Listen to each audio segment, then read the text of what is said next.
یہ حلقے میں نے صرف آپ کی تسلی کے لیے دیا ہے، ورنہ مجھے اس کی ضرورت نہیں، ہاور نے جواب دیا۔ ٹھیک ہے تو سنو، ہماری اولاد میں صرف ایک لڑکی ہے، اس کا نام رابیل ہے۔ اس نے بیالوجی میں MSc کیا ہوا ہے اور اسے جنگلی جڑی بوٹیوں پر ریسرچ کرنے کا جنون ہے۔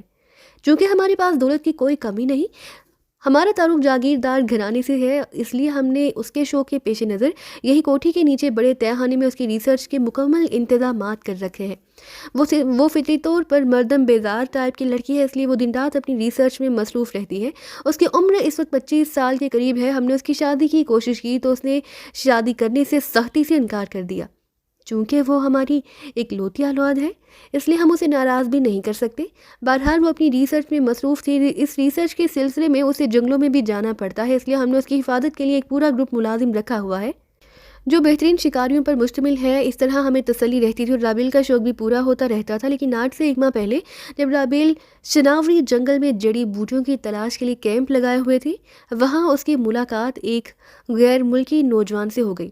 اس نوجوان کا نام رابرٹ تھا۔ اس نوجوان کا تعلق گریٹ لینڈ سے تھا۔ اس نے بھی بیالوجی میں MSc کیا ہوا تھا اور یہ پاکیزہ کی مخصوص جڑی بوٹیوں کی ریسرچ کے لیے یہاں آیا تھا۔ بہرحال رابیل اسے اپنے ہمراہ یہاں لے آئی۔ نوجوان انتہائی شائستہ اور اچھے خاندان کا لگتا تھا، اس لیے ہم نے اسے یہاں رہنے کی اجازت دے دی۔ 1 ہفتہ پہلے اچانک ہمیں اطلاع ملی کہ رابیل اور رابرٹ دونوں لیبارٹری سے غائب ہیں۔ رابیل کا ایک رکا موجود تھا جس میں اس نے لکھا تھا کہ وہ اور رابرٹ خاص قسم کی جڑی بوٹیوں کی تلاش میں ملک سے باہر جا رہے ہیں اور انہیں تلاش نہ کیا جائے۔ اس پر ہمیں بے حد تشویش ہوئی، کیونکہ ہماری بیٹی رابیل لاکھ خشک مزاج سے ہی، لیکن وہ بغیر اجازت مجھ سے کبھی باہر گھومنے نہ جاتی تھی۔ چنانچہ ہم نے اسے تلاش کیا۔ اس تلاش میں ہمیں معلوم ہوا کہ رابیل اور رابرٹ کو ایک جیپ میں ڈوراٹی پہاڑیوں کے پاس دیکھا گیا ہے۔ وہاں جیپ میں ان کے ساتھ 2 اور غیر ملکی بھی تھے۔ اس کے بعد ان کا آج تک کہیں پتہ نہ چل سکا۔ ایئرپورٹ، ریلوے اسٹیشن، بس اڈے اور شہر سے باہر جانے والی تمام سڑکوں اور شہر بھر میں ہمارے ملازم انہیں اب تک تلاش کر رہے ہیں۔ ڈوماٹی پہاڑیوں پر بھی ان کی تلاش کی گئی، لیکن اس کے بعد رابیل کا کہیں پتہ نہیں چل سکا۔ ویسے یہ بات طے ہے کہ وہ ملک سے باہر نہیں گئی۔ اب صورتحال ایسی ہے کہ ہم نہ پولیس کو اطلاع دے سکتے نہ ہی کسی اور کی اس معاملے میں مدد لے سکتے ہیں۔ اس لیے مجھے الطاف خان کا خیال آیا۔ میں نے ان سے بات کی تو اس نے تمہیں یہاں بھیج دیا۔ بیٹے ہاور، اگر تم کسی طرح رابیل کا پتہ چلا کر اسے واپس لے آؤ تو میں تمہارا یہ احسان زندگی بھر نہ بھولوں گی، اور میں ہر قسم کا خرچہ دینے کے لیے بھی تیار ہوں۔ تمہیں بینک چیک دے دیتی ہوں، بلینک چیک، تم اپنی مرضی سے اس پر رقم درج کر لینا، بس میری بیٹی کو کہیں سے ڈھونڈ کر لے آؤ۔ بیگم فرحاد نے آخری جملوں میں انتہائی گلوگیر لہجے میں کہا۔ ان کی آنکھیں آنسوؤں سے بھر گئی تھیں۔ آپ فکر نہ کریں، آپ الطاف خان کی رشتے میں بہن لگتی ہیں اور الطاف خان میرے انکل ہیں، اس لیے اب میں آپ کو آنٹی کہوں گا، اور اس رشتے سے رابیل میری بہن ہے۔ میں یقیناً رابیل کو ایک بار ضرور ڈھونڈ نکالوں گا، آگے اس کی مرضی کہ وہ آپ کے ساتھ رہے یا اس رابرٹ کے ساتھ، میرا اس سے کوئی تعلق نہیں۔ ہاور نے انتہائی پرخلوص لہجے میں کہا۔ اسے بیگم فرحاد کی آنکھوں میں بھرے ہوئے آنسوؤں میں تڑپ نمایاں طور پر محسوس ہو گئی تھی، اور ویسے بھی وہ آج کل فارغ ہی تھا، اس لیے اس نے رابیل کی تلاش کی حامی بھر لی۔ بہت شکریہ بیٹے، بہت شکریہ، تم ایک ماں کی دعائیں حاصل کرو گے۔ بیگم فرحاد نے کہا۔ اب آنٹی آپ مجھے رابیل کا ایک فوٹو لا دیں اور یہ بھی بتائیں کہ ڈوماٹی پہاڑیوں میں اسے دیکھنے والا کون تھا اور کہاں مل سکتا ہے۔ ہاور نے کہا۔